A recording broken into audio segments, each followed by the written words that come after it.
Dernière question, Monsieur le ministre. Lors du dernier voyage du président Paul Kagame ici à Brazzaville, un certain nombre d'accords ont été signés et parmi ces accords, il y a un accord qui a été mal compris par les Congolais. Il s'agit d'un accord qui autoriserait à une société rwandaise d'exploiter les terres congolaises sur une durée de 25 ans. Monsieur le ministre, l'occasion vous est donnée d'expliquer aux Congolais ce dont il est question exactement. Bon, déjà, il faut corriger une chose. Il ne s'agit pas d'une société rwandaise.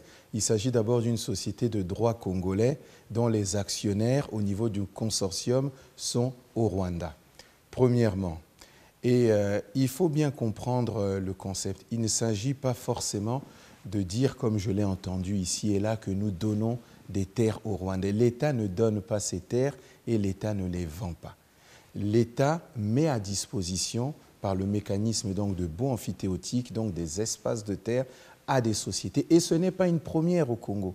Nous avons, si je prends par exemple dans le département de la Sangha, nous avons donné des hectares et des hectares à des sociétés malaisiennes pour faire l'exploitation forestière.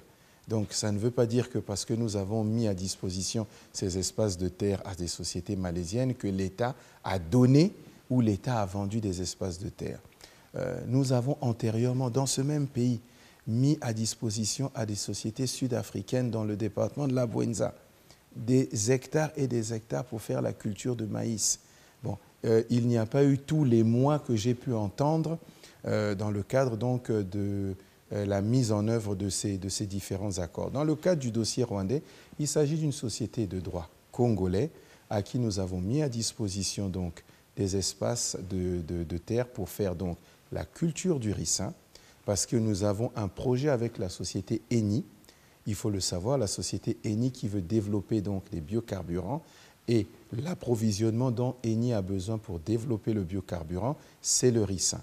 Et il faut savoir que les Congolais ne sont pas exclus à ce projet. Je tiens à le dire, les Congolais ont tout à fait leur place pour eux également développer la culture du ricin. Et je dirais même que c'est un projet qui est tout à fait ouvert dans la mesure où vous avez, c'est un fait assez rare, un partenaire qui vous dit d'entrée de jeu, la culture de ricin qui sera produite, je vais l'acheter intégralement parce que j'ai besoin de cette culture pour développer à travers donc, les agro-hubs que Eni va mettre en place, le biocarburant que je vais exporter pour mes raffineries. Donc il s'agit en réalité d'un contrat qui est tout à fait classique et je tiens à rassurer le peuple congolais, puisque ça je l'ai entendu aussi, qu'il y aura une main-d'œuvre abondante étrangère qui viendra du Rwanda. Il n'en est pas du tout question, puisque dans l'accord tel qu'il est rédigé, je le cite, c'est l'article 2. L'article 2 dispose de façon claire que la main-d'œuvre dans le cadre de ce projet est essentiellement nationale. Donc nous avons fait ce projet parce que nous avons pensé également qu'il permettrait de créer des emplois principalement pour les Congolais. Donc j'invite les Congolais à s'inscrire pleinement dans ce projet et eux aussi à développer la culture du ricin parce qu'il y a un partenaire tout indiqué qui est prêt à l'acheter et c'est un projet qui est à mon sens très intéressant pour notre pays. Monsieur le ministre de la Coopération internationale et de la promotion du partenariat public-privé, merci de nous avoir accordé cet entretien.